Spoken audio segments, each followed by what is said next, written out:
crazy good kind of Friday, that's for sure. Rob Ellis, Derek Gunn, Barrett off today. We're hanging out with you. Great to see everybody in the chat room, everybody streaming, everybody listening. As always, Sal Palantonio at 1 o'clock, Al Morgani 1:30. All right, so you had granddaddy duty, as they say, last night, Gunner. And when we spoke yesterday, you were not optimistic that it was going to be a smooth one. How did it play out, man? You ever had your butt kicked by militant midgets? It's very demoralizing, man. That 19-month-old granddaughter decides to wake up at 2-something in the morning, and she's crying. She's calling, Nana, Nana, Tata, Tata, Nana. And we're like, shh, you're going to wake up your brother. She won't stop. Then the brother wakes up crying. So now I got 2 of them at one time. My wife, who's just trying to sleep, takes the 19-month-old and puts her in the bed with her. She wants to lay there and have a conversation. The 6-month-old wants to eat, okay? I'm scrambling to get a bottle ready. I've got a water heater and the bags of milk in the bottle, and I get breast milk in my eye. Okay. There was the beginning of a bad, long night. So now he's wide awake. They want to talk. I got the lights off, and they're sitting next to each other. I got one I take the 19-month-old out of the bed because she won't let her grandma sleep. And so I put her on the couch with me in the bedroom here, and she doesn't want to lay down. She wants to talk, and her brother's up, and I'm trying to feed him a bottle, and he wants to talk. He wants to talk and play. In the dark, these two are having a conversation, and I'm like, this is a conspiracy. They plotted this, right? Now again, the first one wakes up a little after 2:30. I finally got the 6-month-old after I got him to drink at least half the bottle. I finally got him to sleep around 4:45, and I got the sister to sleep at about 4:57. Oh my God! Last time I saw the clock as I tried to get some sleep, it was 5:30. So if I start drooling, you'll know why in a matter of minutes. And my daughter's like, Dad, I'm so sorry. We had them trained at this, that, and the other. I'm like, yeah, right. That's fake news. I don't want to hear this anymore. They come over here, they just lose their minds. Oh my God. And dude. So I woke up this morning. I felt like I was in a 12-round fight, and I lost the 2 little militant midgets. All right. Well, hang in there. We'll get you through it, man. The good thing is we got a lot happening. So if I start doing this, it ain't personal. It's just business. I understand. All right. So we off the top of the show, we talked about Brandon Graham and agreeing to a 1-year deal. Looks like $6 million is the terms. This is interesting, Derek. So he'll suit up for his 14th season, which would tie Chuck Bednarik for the most in Eagles history. If he plays 11 games, he will set the mark for most games played. He'll pass Harold Carmichael at 180. These are the people he passed along the way. Harold Carmichael at 180, Brian Dawkins at 183, David Akers at 188. That's pretty wild, man. That is, you talk about a career. That's a career. That is beyond a career. And I've talked to him about this so many times. It's such a rarity for a defensive lineman to be with the same team for 14 seasons. That just doesn't happen in the NFL, man. But, Brandon Graham is an exception to a lot of rules in a locker room as a player. And how many players do you know, Rob, would take, pay cuts to stay with the same team? Now, this is the second time he's done this. To stay here in Philadelphia. He could have made a lot more money going somewhere else years ago. His last big contract, when he could have gone to the Giants, he decided to stay here. And we talked about it earlier in the week, the rumors out there that, I know for a fact that both Cleveland and Detroit were pursuing him heavy, or inquiring about his availability. If he's taking $3, $4, $5 million less than what those teams were offering, that tells you what he thinks about the organization and playing in front of these Eagles fans. Players always talk about, man, when you play in Philadelphia, it's unlike a lot of stadiums. But I will say the Eagles, Seattle, Kansas City, Green Bay, when you go to those stadiums, man, your ears are ringing after a game, And so Brandon, it was more about comfort for him and his family, more so than about the almighty dollar. Mm-hmm. Brandon's smart with his money. He won't have to worry about money for the rest of his life. Even though he's taking less money now, he's still very well set. His kids get to grow up here, continue to grow up here, stay in the environment they're in. This is where they were born. What more you want? His wife's on board being here.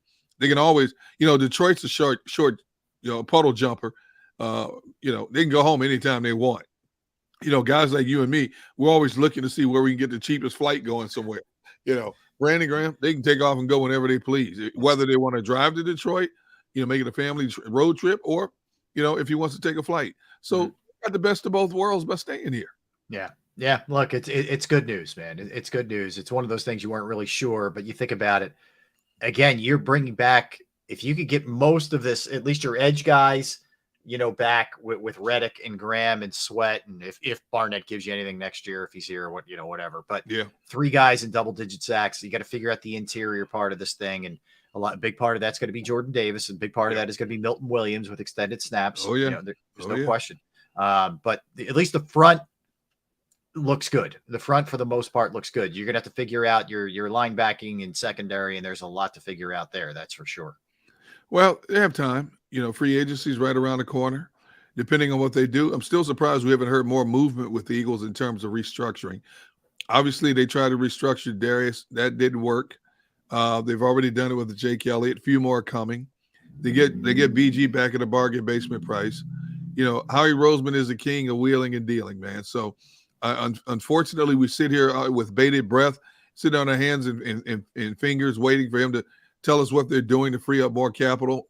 He hasn't done it this year as quickly as they've done it in years past, but he's got a plan in place. I'm looking forward to seeing exactly what that plan is. Yeah, no question. All right, so let me ask you this, and just to throw this your way. In this regard, and by the way, congratulations to Jalen Hurts among the award winners last night at the Maxwell Clubs. I heard it was an unbelievable event up in the Poconos, but they got it. He got the award, and he finished his speech in classic Jalen Hurts manner. He says, quote, "I didn't walk through the fire just to smell the smoke." And then he sort of dropped the mic and did what he does. Great line. And he's got a million of them, by the way. Dude, that dude is the king of one-liners. It's incredible. So the question I have for you is, based off of what we've seen in his career, including last year where he was the runner-up to Patrick Mahomes for the MVP, have you seen enough to have full belief that this guy's elite? Or are you still on the fence that he's elite? You could just look at it and say, hey, he had a great year and I feel good, but I don't know if he's elite. Are you in the elite category for him? I think he's an elite athlete. I'm still in the wait and see mode to see if he's an elite quarterback. I think he showed that he was willing to put in the time and the effort to make himself a much better quarterback, but I need to see just a little bit more. He's an elite athlete to the point he can win you a Super Bowl. He can win you multiple Super Bowls with his style of play. He's not your typical quarterback that comes out of college, man. He gives you something special with his ability to take off. He's very smart, doesn't turn the ball over. He's the consummate team leader. Everybody wants to play with this guy. And that's a lot for when you're 23, 24 years old and you can command the respect that quickly of guys who are highly decorated, big money, Pro Bowls, all pros, and they're on board with you like that. That says a lot about your character.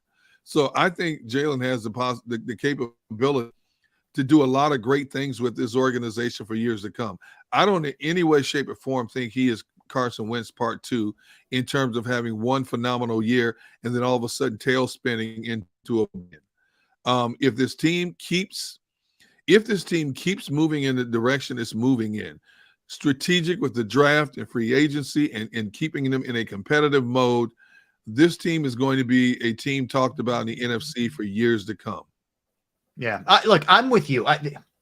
The elite question is tough in that I need to see it for a few years. That goes for anybody. I need to see it. Like Patrick Mahomes is elite. He's done it. It hasn't been a long, illustrious career, but it's been long enough. We know what he is. He's elite. I think Burrow's getting there. He's getting close in terms of the really young guys. Yeah.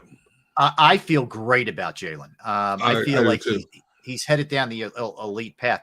The only thing that can stop this, and this is every single player who steps on the field, is an injury. Like, you're right. I'm glad you brought up the Wentz thing because there isn't any comparison because he's a team guy. He's not insecure. He's open to coaching. He wants to be a leader to the entire locker room, which is a big thing, not just a faction of the locker room, which is one of the issues with Wentz. And there's not any question whatsoever that if and when, and it's when, it's not if, he gets the contract extension, there's going to be no less work put in. In fact, I bet you the dude works harder. I agree. So for all those reasons, I'm there, man. Like, let's go with him. To think how close you could situation like what Washington has gone through the last couple of years, revolving door quarterbacks. They can't get it right to save their lives. Your team like Carolina, there are a lot of teams out there that are still searching for that so-called franchise quarterback. Very few of them have them. The Eagles were very fortunate. In hindsight, now that we look back, the Eagles were very fortunate to do what they do. Jalen Hurts' work ethic is second to none during the offseason. I don't think he'll rest. I don't think he'll ever rest on his past laurels. No. I don't think money will ever define him. I think he is exactly what we saw last offseason and this past season. A guy dedicated and committed to being the best that he can possibly be, and constantly working on getting better every day he's out on a football field, practice field, in a training session, whatever the case may be. That is exactly the kind of leader you want stepping on the center for your franchise. Mm-hmm. Yeah, no question. All right, so then let me ask you about the coach.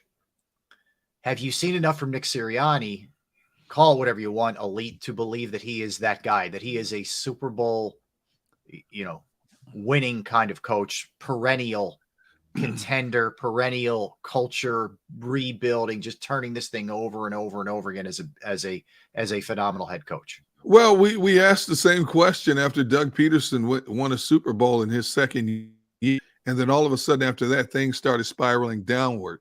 Now, a big reason why was because of the multitude of injuries they had along the offensive line and the secondary after that Super Bowl year.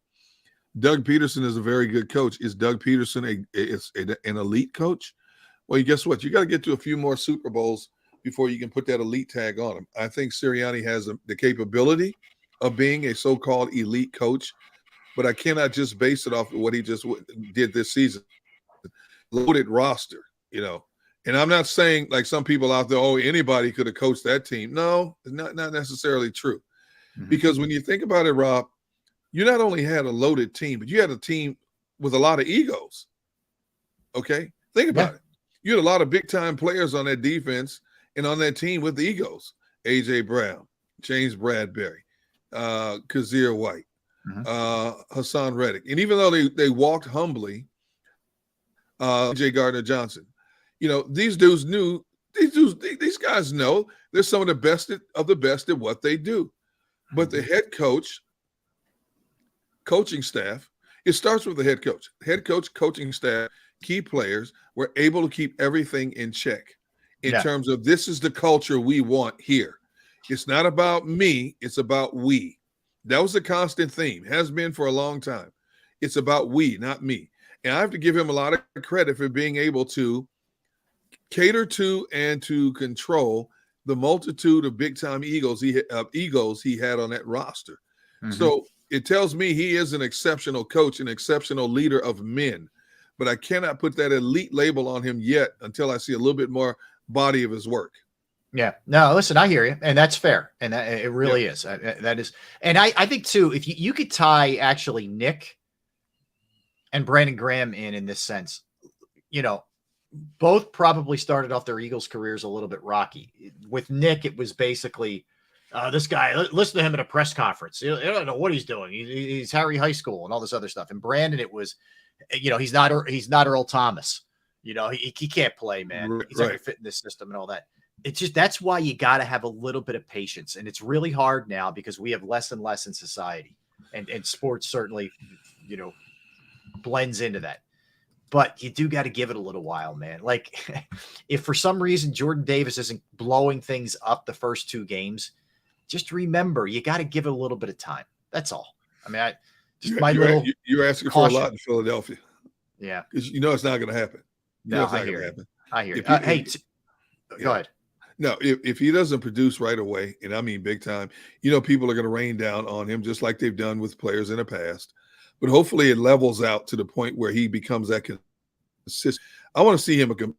You know what? He's going to have wow factor games.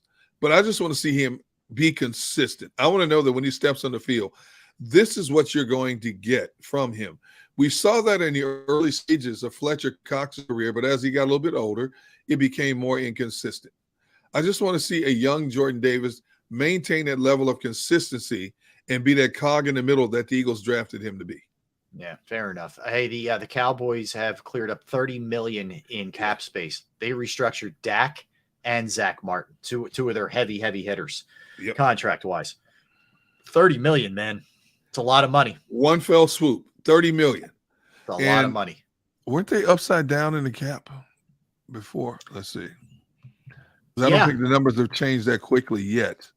Well, look, I can guarantee you that there's a lot more coming with the Eagles. Oh, my goodness, yes. Probably before we get off the air. Dallas was $16 million under the cap, upside down in the cap. Over. So $60 million over the cap. Now they just freed up $30 million in one fell swoop. You know, and we know the Eagles are going to do some more. They didn't get what they wanted from Darius. So we're going to see. We're going to see how they do, because if they're forced to keep him, which means they're going to be forced to pay that salary, you know, that puts them in a little bind then, because he's not willing to take that you know, and people forget, when you're taking a cut, it doesn't necessarily mean you're losing money. It's just restructure is different than cut. Yeah. You know, if they're asking Darius to restructure and play at a lower rate, that means they're moving his money around. He'll get his money somewhere, you know, so before it's all said and done. But, you know, now that he's not willing to, you know, play for a little bit less right now, he could have got a bigger bump up front and played on a lesser salary, which helps his team out tremendously. But who knows? No, who knows what we're going to do now? Yeah. It's look, he doesn't. There are certain guys that are a little bit more, I think, team oriented in that they see the bigger picture and they realize, I just have to be a little bit patient. I'll get my money down the line as opposed to immediately. I don't know that Slay strikes me as that kind of cat. I think Slay's right now. Yeah, what does Slay tell? He wants that money. He wants the money. You know, he's 32. Is Slay worth $17 million right now at 32 years of age, based on what we just saw? I don't know. And he's asking for more at this point. Yeah, I don't know. I hear you. Look, it's not going to be easy finding a trade partner for him going into the obviously whoever trades for him would be extending him, but you have his age going against him. The fact that he's in the last year of his deal is going against him and them trading him. This is going to be a challenge to trade him, Derek. As much as the headline is, the Eagles have given him permission to seek a trade. That is definitely the headline. But then the follow up to that is, okay, are they really going to be able to realistically do it? Is the other part of it. I don't feel as optimistic about that. No. I think it could come down to the Eagles taking what they can get for a day at this point. If there's somebody out there willing, even if it's for a little bit lesser value than maybe what they're hoping for, you know, a 4th or 5th round pick instead of a 3rd round pick or something like that. I think they're willing to take it at this point to move on and try to revamp this team as quickly as they can in the best manner in which the salary cap allows them to. Yeah, I hear you. And look, the other challenge that you're facing is, you know, what is your faith level here in Brian Johnson and Sean Desai? You know, Brian Johnson, it seems like it's just sort of just keep the machine running, keep the assembly line running. You know, just you don't really have to do anything real dramatic. You know, Desai's got his own ideas. I think he's sort of in the Vic Fangio family, obviously, with his history, and that's what Jonathan Gannon bought into. With whether we're, you know, the 3-4, you know, against the run, and then a 4-man against the pass. But he's going to put his own twists and turns on it, and you got to find out if you know what your belief level is, both with him and Johnson taking this thing over, because it is going to be a different look. He's calling plays, you know, and we don't know. The big factor is we don't know how good or how mediocre this defense is going to look, and we're not going to know that until next year. We don't know if Desai is the answer at defensive coordinator. We don't. You know, we all thought Jim Schwartz was that answer, and look at how many people couldn't wait until Jim Schwartz got out of town, right? Yeah. And so, you know, now you have this Desai, and his you look at his resume, it's okay. There's nothing that really makes you go, wow, okay, this is the guy. But they had to hire somebody. They didn't want to give it to the guy in-house. Well, he left now and went to Baltimore. And now you're going in a whole new direction. And they did their due diligence and interviewed everybody they felt that they wanted to interview. Defensive coordinator for the team, and decided is what they arrived at. They did all their research. Does that mean that he's going to make it look as good as it was? We're not going to have an answer to that until we watch next season. Unfortunately, yeah. All we can do is speculate. None of it's ideal when you lose this amount of coaches. I mean, you think about it on the defensive side. You lost your coordinator, your quarterbacks. Your linebackers coach, your secondary coach, and another assistant just on that side of the ball. So that's a lot. I mean, 4 coaches, one of which was a coordinator. They bring over Elliott from Temple. He takes over as the linebackers coach, and it's going to look a lot different, Derek, because not only that, it's major personnel changes.